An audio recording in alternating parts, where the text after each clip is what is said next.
চলো বলছি আজকে কতগুলো পরিবারকে প্রতিদিন দেওয়া হলো, কত টাকা করে দেওয়া হলো এবং নতুন কি বলে গেলেন?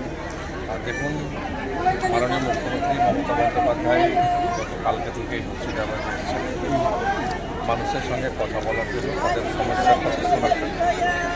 এবং আজকে নির্ধারিত সময়ে আমাদের শামশেরগঞ্জে আসে এবং 283 জন, আমি যত 283টা পরিবারকে নাম নথিভুক্ত আছে, তাদের 1,20,000 টাকা করে দেওয়া হয়।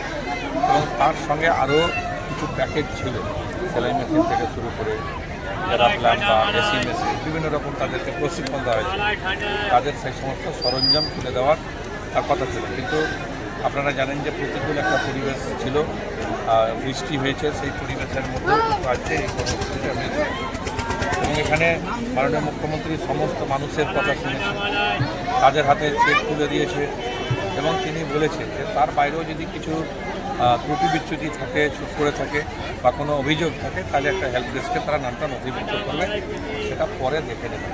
একজন মানবিক মুখ্যমন্ত্রী হিসেবে তিনি তার যে কাজ, সেই কাজটা কিন্তু করেছেন। এবং বিজেপির যে অভিযোগ ছিল আজকে, সেটা কিন্তু ভুল প্রমাণিত হলো, মিথ্যা প্রমাণিত হলো। আজকে দেখুন, স্বতঃস্ফূর্তভাবে মানুষ এখানে এসছে। বিজেপি কিছু মানুষকে এখান থেকে ভুল বুঝিয়ে বাইরে আউট করার চেষ্টা করেছিল, নিয়েও গেছিল এবং অনেক লোককে ভয় ভীতিও দেখিয়েছে যে যাতে চেক নিতে না যায়, সেটাও কিন্তু তারা করেছে। সমস্ত রকম অপচেষ্টা তারা কিন্তু করেছে। এবং সরকার যেমন আমাদের করেছে, তেমনি আপনারা জানেন যে আমরাও বহু মানুষ, আমাদের এই ক্ষতিগ্রস্ত পরিবারগুলোকে আমরা একটা ফান্ড তৈরি করে সেখানে সহযোগিতা করেছি, বেদবোনা থেকে শুরু করে পালপাড়া সমস্ত জায়গায়। বেদবোনা গ্রামে মূলত যেটা সবচেয়ে বেশি এফেক্টেড হয়েছিল, সেখানে কতজনকে দেওয়া হলো, কত পরিবেশের?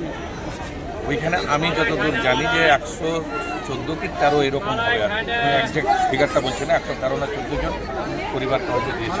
আজকে অনেকে যারা এসেছিলেন বললেন যে তারা দেখা করতে পারলেন না মুখ্যমন্ত্রীর সঙ্গে। এখানে একটা তড়িঘড়ি এমার্জেন্সিতে একটা প্যান্ডেল করা হয়েছিল, এরকম পরিবেশ তো ছিল না, প্রাকৃতিক দুর্যোগের জন্য ধরুন এটা একটা হলো।